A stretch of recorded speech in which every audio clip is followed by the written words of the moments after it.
کہ ہم نے قرآن کو شب قدر کی راتوں میں اتارا ہے، اور شب قدر رمضان کی طاق راتوں میں آتا ہے. اور اس سے پہلے جو ہم نے خطبے کے اندر ایک آیت پڑھی ہے، وَلَوْلَا وَثَبَّتْنَاكَ لَقَدْ كِدتَّ تَرْكَنُ إِلَيْهِمْ شَيْئًا قَلِيلًا إِذًا لَّأَذَقْنَاكَ ضِعْفَ الْحَيَاةِ وَضِعْفَ الْمَمَاتِ ثُمَّ لَا تَجِدُ لَكَ عَلَيْنَا نَصِيرًا. اس آیت کا تعلق جو ہے بہت گہرا ہے. یہ ہم اور آپ سوچنے سے بھی بہت زیادہ گہرا تعلق ہے. اس میں ڈائریکٹ اللہ تبارک و تعالی ڈائریکٹ محمد رسول اللہ صلی اللہ علیہ وسلم کو فرما رہے ہیں. یہ ہمیں اور آپ کو نہیں کہہ رہے، یہ اللہ تعالیٰ نے ڈائریکٹ محمد کو ڈائریکٹ نبی کو فرمایا ہے کہ ہم نے آپ کو ثابت قدم رکھا. جو مکہ کے اندر جب ہمارے نبی صلی اللہ علیہ وسلم کے اوپر جب پہلی مرتبہ وحی نازل ہوئی اور آپ نے لوگوں کو دین کا پیغام سنانا شروع کر دیا تو لوگ آپ کے دشمن ہو گئے. یہ تفصیل سے بیان کرنے کا وقت مختصر بتائیں گے. اب لوگ آپ کے دشمن ہو گئے، طرح طرح سے آپ کو اذیتیں دی جاتی تھی، طرح طرح سے ستائے جاتے تھے. آپ کو طائف کے سفر میں پتھروں سے مارا، لہو لہان کر دیا. آپ جو بچپن سے لے کے شروع سے لے کے آخری تک ہمیشہ سچ بولتے رہے.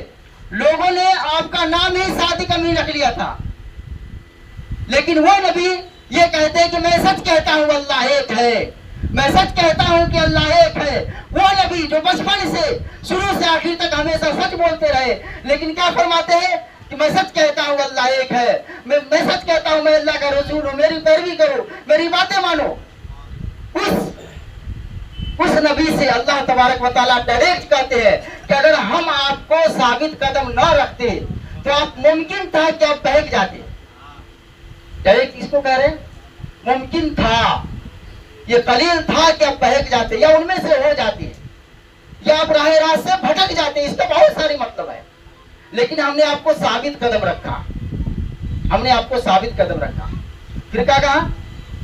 وَلَوْلَا ثَبَّتْنَاكَ لَقَدْ كِدتَّ تَرْكَنُ إِلَيْهِمْ شَيْئًا قَلِيلًا إِذًا لَّأَذَقْنَاكَ ضِعْفَ الْحَيَاةِ وَضِعْفَ الْمَمَاتِ ثُمَّ لَا تَجِدُ لَكَ عَلَيْنَا نَصِيرًا.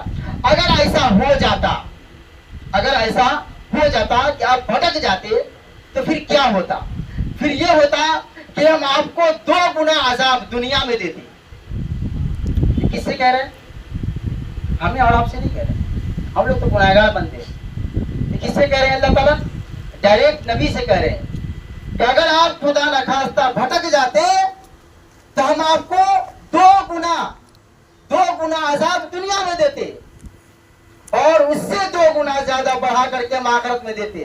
پھر میرے علاوہ کوئی پوچھنے والا مددگار نہ ہوتا، پھر میرے علاوہ. ابھی ہم یہاں پہ ایک نقطہ کھینچیں گے کہ ہم لوگ اس غفلت میں پڑے ہوئے ہیں کہ فلاں پیر صاحب یا فلاں مولانا صاحب یا فلاں بابا کی وجہ سے ہم جنت میں چلے جائیں گے. ہم کتنی غفلت میں ہیں یہ سوچ سکتے ہیں آپ؟ یہ کتنی غفلت میں ہے؟ یہ ہمیں اور آپ کو یا پیر صاحب کو نہیں کہا جا رہا، یہ سوچنے کا وقت. ہمیں اپنی گھر سے اپنی جیب سے میں باتیں نہیں بیان کر رہا ہوں. آپ چاہے قرآن کھولے 15واں پارہ سورہ بنی اسرائیل، اس کے اندر آپ چاہے کھولے آپ کو یہ آیت ملے گی. اب اس کو پڑھیں اور سوچیں کہ اللہ تبارک و تعالیٰ ڈائریکٹ کس سے کہہ رہے ہیں کہ ہم آپ کو 2 گنا عذاب دنیا میں دیتے اور اس سے 2 گنا زیادہ بڑھا کے ہم آخرت میں دیتے. ہم آپ غفلت میں پھنسیں گے. ہمارے سامنے یہ مبارک مہینہ آ جاتا ہے، ہم یوں ہی ضائع کر دیتے ہیں. 500-600 روپیہ دیہاری کے چکر میں ہم روزہ چھوڑ دیتے ہیں. یہ روزہ جس کے بارے میں اللہ تبارک و تعالیٰ نے خود کہا کہ صوم لی، میں خود اس کا بدل ہوں، میں اس کا بدلہ دینے والا ہوں. اب بتائیے جس کا بدلہ خود رب کریم دے، جو تمام جہانوں کا بادشاہ، ہم چھوٹی سی دنیا میں ہیں. ہم چاند تاروں سے بھی چھوٹی دنیا میں ہیں، اور ہم سوچتے ہیں کہ ہم بہت بڑے ہیں. تھوڑی سی زمین جائیداد، تھوڑا سا پیسہ ہو گیا تو ہم بہت زیادہ یہ ہو گئے. یہ 11ویں پارے کے اندر اللہ تبارک و تعالیٰ ان اللہ اشتری من المؤمنین انفسهم واموالهم بان لهم الجنہ یقاتلون فی سبیل اللہ، کہ ہم نے جو تم کو مال دیا ہے وہ مال تم کو امانت دیا ہے. یہ ہمارا جو دیا ہوا تمہارے پاس جو مال ہے یہ تمہارا امانت ہے، یہ میرا امانت ہے جو ہم نے تم کو دیا ہے. اور جو تم کو جان دیا ہے یہ بھی امانت ہے. ہمارے اندر جان موجود ہے، ہم اس کی قدر نہیں کرتے. ہم یہ سوچے کہ ہم سے پہلے मेरे बाप दादा, मेरे दादा परदादा का भी राज चलता था दुनिया के अंदर, आज उसका नामो निशान तक नहीं है, उसका नाम लेने वाला भी कोई नहीं है। शायद कोई ये औलाद है जो अपने दादा परदादा के लिए दुआ हाथ उठाकर कर देते हैं कि हमारे दादा परदादा भी दुनिया में थे। आज से 100 साल के बाद अगर दुनिया कायम रहा तो फिर हम सब जितने यहाँ बैठे होंगे हमारा भी वजूद नहीं होगा, हमारा भी नाम लेने वाला कोई नहीं होगा। अगर हम सही से जिंदगी गुजारेंगे, अल्लाह और उसके रसूल के बताए हुए तरीके पर जिंदगी गुजारेंगे तो फिर आखिरत में हमारे लिए कामयाबी है। फिर क़यामत में जब हमसे पूछा जाएगा तो हम जवाब देने के लिए खड़े हो जाएंगे। नहीं तो हमारा ये हाल है कि हमसे सिर्फ पानी का हिसाब ले लिया जाए तो हम पानी का हिसाब भी नहीं दे सकते, सिर्फ पानी का हिसाब हम नहीं दे सकते, हमारा ये हाल है। तो ये मुबारक महीना में हमको कम से कम 4 काम जरूर करना है। मुख्तसरन बता रहे हैं, तफसील का वक्त नहीं है, कम से कम 4 काम जरूर करना है। ये 2 काम ऐसे हैं जिससे हम अपने अल्लाह को राजी कर सकते हैं। हम क्या कर सकते हैं? अल्लाह को राजी कर सकते हैं। ज़हन में बैठा ले, सबसे पहले हमको इस्तिग़फ़ार खूब करना है, खूब इस्तिग़फ़ार करना है। उठते बैठते चलते फिरते इस्तिग़फ़ार पढ़ना है। वो इस्तिग़फ़ार क्या हम लोग को याद है? अस्तग़फ़िरुल्लाह रब्बी मिन कुल्लि ज़ंबिन व अतूबु इलैह, सबसे छोटा। अस्तग़फ़िरुल्लाह रब्बी मिन कुल्लि ज़ंबिन व अतूबु इलैह। चलते फिरते उठते बैठते कुछ काम कर रहे हैं तो भी ज़बान पे ये विर्द होना चाहिए। और दूसरा ला इलाहा इल्लल्लाह, ला इलाहा इल्लल्लाह मुहम्मदुर रसूलुल्लाह, ला इलाहा इल्लल्लाह, इसका विर्द करें। ये 2 काम है जिससे हम अल्लाह को राजी कर सकते हैं।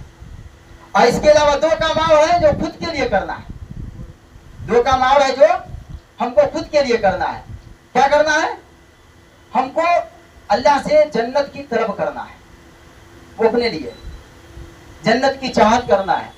जन्नत तो हमने देखा नहीं है, लेकिन अल्लाह ने कुरान में कहा है कि जन्नत है तो है ना। अल्लाह ने फरमाया कि जन्नत है तो है।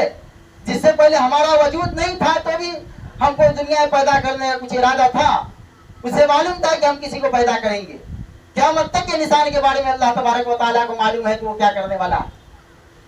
उसी तरह हमको अल्लाह ने फरमाया, कुरान में कहा कि जन्नत है तो जन्नत है। वल्लाहु यदउ इला दारिस सलाम, अल्लाह खुद बुला रहा है जन्नत की तरफ, क्या हो जन्नत में। लेकिन हम लोग गफलत में पड़े हुए हैं। और ये पूरा रमजान मुबारक का महीना चल रहा है, लास्ट में शब-ए कद्र की रात आएगी, हम लोग आराम से सोए रहेंगे, कोई फिक्र नहीं है। शब-ए बारात का कोई वजूद नहीं है, उसको शब-ए कद्र से भी ज्यादा मना लेते हैं, पूरी रात जागते हैं। शब-ए बारात का ज्यादातर सिर्फ एक हदीस मिलता है, ज्यादा कोई वजूद नहीं है। उसको हम खूब धूमधाम से मनाते हैं, खूब हलवे पराठे वगैरह वगैरह बनाए खाते हैं और खूब रात भर इबादत करते हैं। बोलते हैं शब-ए कद्र हमने पा लिया। शब-ए कद्र आसान नहीं है, शब-ए कद्र हमने पा लिया। वो शब-ए कद्र रमजान की ताक रातों में आता है। 21वीं की रात, 21 की रात, 23 की रात, 25 की रात, 27 की रात और 29 की रात, इन 5 रातों में हमको शब-ए कद्र को तलाश करना है। और इसका जो इबादत है, ये एक रात की इबादत का सवाब 1000 महीनों से अफजल है, 1000 महीनों से अफजल। कम से कम 83 साल से ज्यादा, ये 83 साल इबादत का सवाब से भी ज्यादा है, तकरीबन 83 साल। और हमें अक्सर बेशतर कम लोग होंगे जो शायद 83 पार कर जाए तो गनीमत था, गनीमत। लेकिन हमारी उम्र भी इतनी नहीं है। अगर हमारे सामने अगर 50 रमजान हमको मिल गया, अल्लाह ने मुयस्सर कर दिया और हमने हर रमजान के अंदर ताक रात गुजारी, तो बताइए हमारे पास सवाब की कमी होगी आखिरत में? हमारे पास भी सवाब का ज़ख़ीरा होगा, क्योंकि आखिरत में बहुत जरूरत पड़ने वाली है। किस चीज से जरूरत पड़ने वाली है? हमने किसी को बेजा थप्पड़ मार दिया, कल क़यामत में वो इंसाफ लेने के लिए खड़ा होगा। अब वहां तो पैसा तो है नहीं तो किसी को मना लेंगे, वहां नेकी देना पड़ेगा। अगर आपका बांटते बांटते नेकी खत्म हो जाएगा तो उसका गुनाह आपके सर पे लाद के आपको जहन्नम में फेंक दिया जाएगा। ये ऐसा होने वाला है। और हिसाब फरिश्ते नहीं लेंगे, अल्लाह खुद लेगा, अल्लाह खुद लेगा। ये क्या कहते हैं, सूरह हाक्का के अंदर 29 पारा सूरह हाक्का के अंदर यही है कि फअम्मा मन ऊतिय किताबहु बियमीनी, जिसका नाम है अमाल उसके दाएं हाथ में मिल जाएगा, वो बहुत खुश होगा, बहुत खुश होगा। बोलेगा हाँ, इस तरह से चिल्लाएगा। हाँ, लोग पूछेंगे क्या हुआ, कहा कि मुझे मारिए, देखो किताब देखो। हाँ, वो मुकर्रर किताब है, मेरा किताब देखो, ये मेरा सर्टिफिकेट देखो, ये जन्नत का सर्टिफिकेट है। मुझे मालूम था कि मेरा हिसाब होने वाला है, हमने खूब मेहनत किया दुनिया में, बहुत अल्लाह से राजी किया, अल्लाह हमसे राजी हो गया। और हम कहाँ जा रहे हैं, हम जन्नत जा रहे हैं, हम जन्नत जा रहे हैं। उसकी अगली आयत में भी है, वो अम्मा मनूदी किताब वो बिशमारी, जिसके नाम आया माल बाएं हाथ ही मिलेगा, उसके बाएं हाथ में, वो सबसे छुप छुपाता फिरेगा। क्या कहेगा, काश के मेरा हिसाब नहीं लिया जाता, काश के मुझे मिट्टी बना दिया जाता। इस तरह से पूरी आयत की तफसीर है। तो अल्लाह तबारक व तआला हम सबको इस मुबारक महीने में, इस मुबारक महीने की कदर करने की तौफीक अता फरमाए। बातें कहने के लिए बहुत सारी बातें हैं, चंद बातें जो हमारे फायदे की हो, बेजा हमको परेशानी न हो, वो बातें बहुत मुफीद होती है। चंद बातें ही अगर हम उसको सीख कर, सुनकर उसको अमल कर लेते हैं तो इंशाअल्लाह दुनिया में भी और आखिरत में हमारी कामयाबी होगी। अल्लाह तबारक व तआला से दुआ करते हैं कि अल्लाह तबारक व तआला हमें और आपको कहने सुनने से ज्यादा अपने सालिह करने की तौफीक अता फरमाए। आमीन। व आखिर दावाना अनिल हम्दुलिल्लाहि रब्बिल आलमीन।